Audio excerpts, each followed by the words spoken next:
भारत को लेकर अमेरिका ने कौन सा यू टर्न मार लिया है और प्रधानमंत्री मोदी ने जो ब्रिक्स समिट को मिस किया था उसका भारत को क्या नतीजा मिल रहा है। कतर और इजराइल मामले में भारत की सरकार ने क्या बोला है, किसका साथ दिया है और भारत के लिए कौन सी गुड न्यूज निकल कर आ रही है। काफी सारी इंपॉर्टेंट अपडेट्स आ रही हैं जो आपको टेलीविजन न्यूज चैनल्स के ऊपर भी देखने को नहीं मिलेंगी, इसलिए वीडियो को एंड तक देखिएगा। सबसे पहले बात करते हैं भारत और अमेरिका के बारे में। जैसा कि हमने एक दिन पहले डिस्कस किया था कि भारत के प्राइम मिनिस्टर नरेंद्र मोदी जी ने ब्रिक्स का ऑनलाइन वर्चुअल समिट स्किप किया था, जबकि व्लादिमीर पुतिन और शी जिनपिंग ने ब्राजील के साथ मिलकर यह समिट अटेंड किया था। ब्रिक्स की इस मीटिंग को स्किप करने और दूरी बनाने के बाद अब अमेरिका और प्रेसिडेंट डोनाल्ड ट्रंप ने भारत को एक और पॉजिटिव रिस्पांस दिया है। दरअसल आज सुबह यूएस प्रेसिडेंट डोनाल्ड ट्रंप ने भारत को लेकर एक स्टेटमेंट रिलीज की है, जिसमें डोनाल्ड ट्रंप ने कहा कि मुझे ये अनाउंस करते हुए काफी खुशी हो रही है कि भारत और यूनाइटेड स्टेट्स ऑफ अमेरिका अपने दोनों देशों के बीच के ट्रेड बैरियर्स को सॉल्व करने के लिए आपसी नेगोशिएशंस को कंटिन्यू कर रहे हैं। मैं अपने बहुत ही अच्छे दोस्त प्रधानमंत्री मोदी जी से आने वाले हफ्तों में बात करने के लिए काफी उत्सुक हूँ। मुझे पूरा विश्वास है कि दोनों महान देशों के लिए एक सक्सेसफुल कंक्लूजन तक पहुंचने में कोई भी दिक्कत नहीं होगी, यानी बहुत ही जल्द ये ट्रेड एग्रीमेंट के ऊपर बात बन जाएगी और भारत और अमेरिका की ट्रेड नेगोशिएशंस वापस से स्टार्ट हो गई हैं। अब डोनाल्ड ट्रंप भारत को लेकर इतना पॉजिटिव सिग्नल देंगे तो उसके जवाब में प्रधानमंत्री मोदी का रिप्लाई तो बनता ही था। डोनाल्ड ट्रंप की स्टेटमेंट के बाद मोदी जी की भी एक स्टेटमेंट आई है, जिसमें मोदी जी ने कहा कि भारत और यूनाइटेड स्टेट्स ऑफ अमेरिका एक दूसरे के काफी करीबी दोस्त और नेचुरल पार्टनर्स हैं। मुझे पूरा विश्वास है कि हमारे देशों की trade negotiations India US partnership की लिमिटलेस पोटेंशियल को अनलॉक करने का रास्ता खोलेंगी। हमारी टीम्स इन डिस्कशंस को जल्दी से कंक्लूड करके खत्म करने के लिए काम कर रही हैं। मैं भी यूएस प्रेसिडेंट डोनाल्ड ट्रंप के साथ बात करने का इंतजार कर रहा हूँ। हम दोनों मिलकर अपने लोगों के लिए एक और ब्राइट, उज्जवल और प्रॉस्पेरस यानी कि समृद्ध फ्यूचर सिक्योर करने में सफल होंगे। और प्रधानमंत्री मोदी की स्टेटमेंट को डोनाल्ड ट्रंप ने अपने अकाउंट से रीपोस्ट भी किया है। दोनों लीडर्स की स्टेटमेंट से साफ नजर आ रहा है कि आने वाले दिनों में दोनों के बीच एक फोन कॉल कन्वर्सेशन भी हो सकती है और यूएस कॉमर्स डिपार्टमेंट की जो ट्रेड टीम ने भारत की विजिट कैंसिल कर रही थी वो भी वापस से भारत आ सकते हैं। अब देखना ही होगा कि ट्रेड एग्रीमेंट कितनी जल्दी साइन होता है, क्योंकि उसी ट्रेड एग्रीमेंट के ऊपर क्वाड समिट का भी फ्यूचर डिपेंड करता है। कुछ लोग प्रधानमंत्री मोदी के बारे में कह रहे थे कि ऑनलाइन ब्रिक्स वर्चुअल समिट को स्किप करके प्रधानमंत्री मोदी ने गलत किया और मोदी जी डर गए हैं। लेकिन कुछ चीजें ऐसी होती हैं जहां पर लीडर्स को बहुत ही सोच समझ कर चलना पड़ता है और डोनाल्ड ट्रंप की स्टेटमेंट अगेन ये प्रूव करती है कि भारत के आम लोगों के हितों के लिए अगर प्रधानमंत्री मोदी को भी अपने कदम पीछे लेने पड़े तो भारत की सरकार वो भी करने के लिए तैयार है। नेक्स्ट अपडेट आ रही है भारत की टॉप 10 सबसे ज्यादा प्रॉफिट कमाने वाली कंपनीज को लेकर। इस लिस्ट में पब्लिक प्लस प्राइवेट दोनों सेक्टर्स की कंपनीज हैं। टॉप 3 है Reliance industries, state bank of India और HDFC बैंक। वीडियो को पॉज करके आप सभी भारत की टॉप 10 कमाने वाली कंपनीज के रैंकिंग्स को देख सकते हैं। नेक्स्ट अपडेट आ रही है आईफोन 17 लॉन्च को लेकर। दरअसल आईफोन 17 सीरीज भारत और अमेरिका समेत पूरी दुनिया में लॉन्च हो गई है और कीमतें जानकर आपको एहसास होगा कि GST कट के बाद भी भारत के लोगों के साथ कितना बड़ा अत्याचार हो रहा है। हमने आईफोन 17 प्रो 256GB वेरिएंट की कॉस्ट का कंपैरिजन किया है। भारत में आईफोन 17 प्रो 256GB की कॉस्ट है 1,34,900 रुपीज, जबकि सेम वेरिएंट अमेरिका में 96,900 रुपीज का मिल रहा है, यानी कि भारत से 38,000 सस्ता। जबकि आईफोन 17 प्रो भारत में मैन्युफैक्चर करके यहाँ से अमेरिका शिप किया जा रहा है। बाकी कंट्रीज के साथ कंपैरिजन करें तो एक तरफ भारत में आईफोन 17 प्रो 256GB की कॉस्ट 1,34,900 रुपीज है, वहीं पर हांगकांग में इसकी कॉस्ट है 1,06,400 रुपीज। जापान में इसकी कॉस्ट है 1,07,600 रुपीज एंड उसके साथ ही UAE में 1,12,800 रुपीज और वियतनाम में 1,17,000, जबकि सिंगापुर में 1,20,200 रुपीज। कहने का मतलब है कि लोकल मैन्युफैक्चरिंग का इंडियंस को कोई भी बेनिफिट नहीं मिल पा रहा है। पहले जब आईफोन्स भारत में इंपोर्ट हुआ करते थे तब भी यही प्राइसिंग थी और अब जब local manufacturing plus GST cut आ गया है तब भी सेम प्राइसेस ही भारत को पे करने पड़ेंगे। नेक्स्ट अपडेट आ रही है नेपाल से। न्यूज निकल कर आ रही है कि नेपाल की सिचुएशन के कारण नेपाल आने जाने वाली सभी इंटरनेशनल एयरलाइंस फिलहाल के लिए बंद कर दी गई हैं। नेपाल के ऊपर एयर स्पेस पूरी तरह से खाली कर दी गई है। इसके साथ ही भारत की एयरलाइन कंपनीज ने भी अनाउंस किया है कि चीजें नॉर्मलाइज होने तक नेपाल आने जाने वाली सभी फ्लाइट्स को कैंसिल कर दिया गया है। नेपाल में आर्मी ने टेक ओवर कर लिया है। इंडियन एम्बेसी ने भी भारत के लोगों के लिए एक हेल्पलाइन नंबर जारी करके इंडियंस के लिए हेल्प को एक्सटेंड किया है और जो नेपाल जाने को प्लानिंग कर रहे हैं उनको एडवाइस दी गई है कि वो सिचुएशन स्टेबलाइज होने तक नेपाल ना जाएं।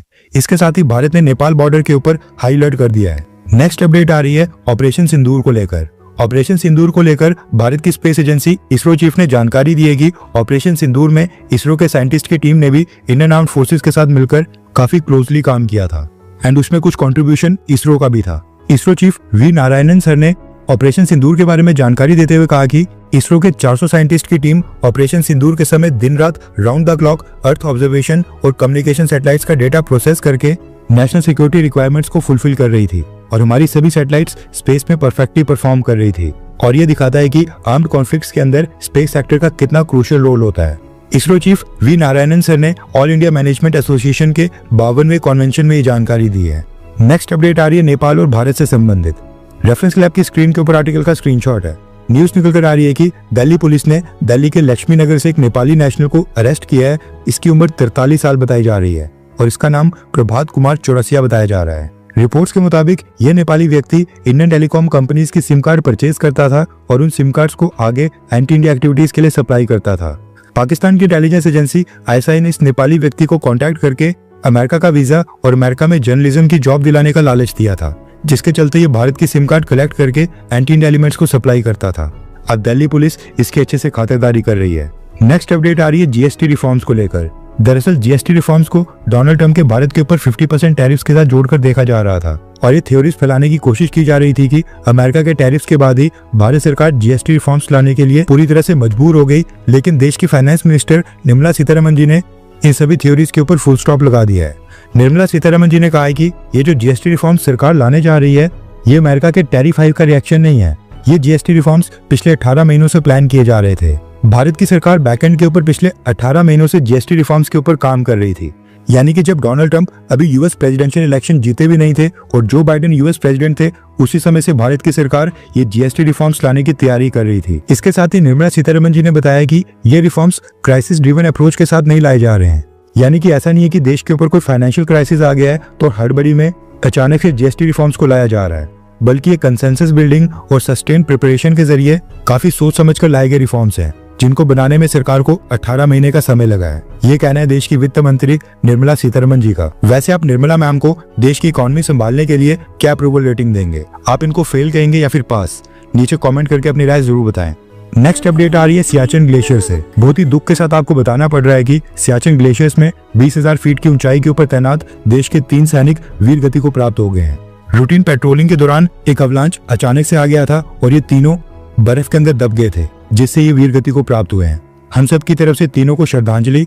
रिपोर्ट्स के मुताबिक इन 3 में से 2 अग्निवीर थे। सोल्जर्स के नाम अभी तक पब्लिक नहीं किए गए हैं। वीडियो रिकॉर्ड करते समय तीनों की बॉडीज को रिकवर कर दिया गया था। नेक्स्ट अपडेट आ रही है भारत और कतर और इजराइल को लेकर। जैसा कि आपको न्यूज मिल गई होगी कि इजराइल डिफेंस फोर्सेज ने कतर में मौजूद हमास के लीडर्स और नेगोशिएशन की टीम के ऊपर स्ट्राइक्स की थी।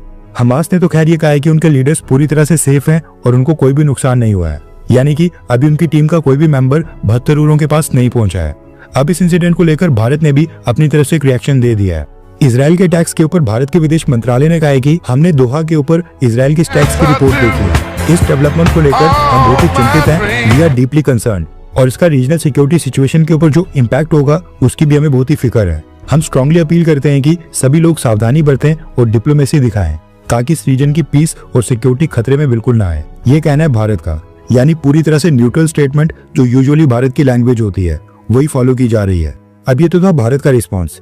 इजराइल ने जो कतर के ऊपर स्ट्राइक्स किए हैं उसको लेकर यूएस प्रेसिडेंट डोनाल्ड ट्रंप ने भी एक स्टेटमेंट जारी की है, जिसमें डोनाल्ड ट्रंप ने कहा कि आज सुबह यूनाइटेड स्टेट्स मिलिट्री ने मेरे को ये इन्फॉर्म किया कि इजराइल ने हमास के ऊपर अटैक किया है, जो अनफॉर्चुनेटली यानी कि दुर्भाग्यपूर्ण दोहा कतर की कैपिटल के एक एरिया में किया गया है। ये डिसीजन पूरी तरह से इजराइल के प्राइम मिनिस्टर बेंजामिन नेतन्याहू का था। मेरा इसके साथ कोई भी लेना देना नहीं है। एक सॉवरन नेशन कतर जो अमेरिका का काफी क्लोज एलाई है और जो हमारे साथ मिलकर पीस एग्रीमेंट कराने के लिए मेहनत कर रहा था और काफी रिस्क ले रहा है, उसके अंदर ये एक तरफा फैसला करते हुए यूनिलेटरल बॉम्बिंग करना ना ही इजराइल के हितों को आगे बढ़ाता है और ना ही अमेरिका के। लेकिन हमास को खत्म करना, जो गाजा के लोगों की दुखदाई जिंदगी से फायदा उठाती रही है, ये बिल्कुल एक सही गोल है। यानी कि हमास कहीं भी है उसके ऊपर हमला करना ठीक है। इसके आगे डोनाल्ड ट्रंप कहते हैं कि मैंने तुरंत स्पेशल एनवॉय स्टीव विटकॉफ को कतर को अटैक करने के बारे में इन्फॉर्म करने को बोला था। उन्होंने कतर को इन्फॉर्म किया भी था, पर अनफॉर्चुनेटली ये काफी लेट हो गया और इजराइल का अटैक रुक नहीं सका। यानी अमेरिका इजराइल को रोक नहीं पाया। हमने काफी कोशिश की थी। डोनाल्ड ट्रंप ने आगे कहा कि मुझे कतर की लोकेशन के ऊपर अटैक होने का बहुत ही बुरा लग रहा है, क्योंकि कतर अमेरिका का एक स्ट्रॉन्ग एलाई है। लेकिन मैं ये चाहता हूँ कि सारे होस्टेजेस और बॉडीज को रिलीज किया जाए और ये वॉर अभी से वक्त खत्म हो जाए। मैंने अटैक के बाद इजरायली प्राइम मिनिस्टर नेतन्याहू के साथ बात की और नेतन्याहू ने मुझे कहा कि वो शांति चाहते हैं। मुझे लगता है कि अनफॉर्चुनेट इंसिडेंट यानी कि ये दुर्भाग्यपूर्ण घटना शांति के लिए एक अपॉर्चुनिटी बन सकती है। मैंने कतर के अमीर और प्राइम मिनिस्टर से बात की है, यूएस के साथ सपोर्ट और दोस्ती के लिए थैंक्स बोला है। मैंने उनको एश्योर किया है कि कतर की धरती के ऊपर ऐसा कोई अटैक यानी कि इजराइल दोबारा से इस तरह का स्ट्राइक्स नहीं करेगा, यानी कि कतर के ऊपर हमला दोबारा नहीं होगा। और मैंने secretary of state Marco Rubio को भी डायरेक्ट किया है कि कतर के साथ डिफेंस कोऑपरेशन एग्रीमेंट को जल्दी से फाइनलाइज किया जाए। लेकिन डोनाल्ड ट्रंप की स्टेटमेंट के बाद कतर ने भी एक स्टेटमेंट रिलीज की है जिसमें कतर ने कहा है कि अमेरिका ने इजराइल के हमले से पहले उनको इन्फॉर्म नहीं किया था। नेक्स्ट अपडेट आ रही है माइक्रोसॉफ्ट पैक्ट ओपनएआई कंपनी को लेकर, जिसका चैट जीपीटी भारत में सबसे पॉपुलर है। दरअसल न्यूज निकल कर आ रही है कि ओपनएआई कंपनी भारत में अपना पहला डेटा सेंटर खोलने जा रही है और इसके लिए कंपनी ने रिलायंस इंडस्ट्रीज को चुना है। न्यूज निकल कर आ रही है कि भारत में अपने पहले डेटा सेंटर के लिए ओपनएआई कंपनी ने रिलायंस इंडस्ट्रीज के साथ टॉक स्टार्ट कर दी है और ये डेटा सेंटर सेटअप करने के बाद न सिर्फ भारत बल्कि Asia, middle east, European union और कई सारी कंट्रीज का चैट जीपीटी डेटा भारत में स्टोर किया जाएगा। हर 24 घंटे के अंदर जियोपॉलिटिक्स में बड़े फेरबदलाव और उलटफेर हो रहे हैं और भारत के लिए नए चैलेंजेस आ रहे हैं। कोई देश अपने फैसले से पलट रहा है तो कोई देश ब्लैकमेलिंग के ऊपर उतर आया है। सभी देश एक दूसरे को नीचे लगाने की कोशिश कर रहे हैं। इन सब के बीच हमारा भारत किसी भी देश से पीछे न रह जाए, इसके लिए मोदी सरकार लगातार कोशिशें कर रही है। एंड भारत की foreign policy, defence news, economy और ग्लोबल अफेयर्स का सही एनालिसिस हमारे चैनल इंडियन अफेयर्स का मिशन है और ये मिशन आपके सपोर्ट के बिना अधूरा है।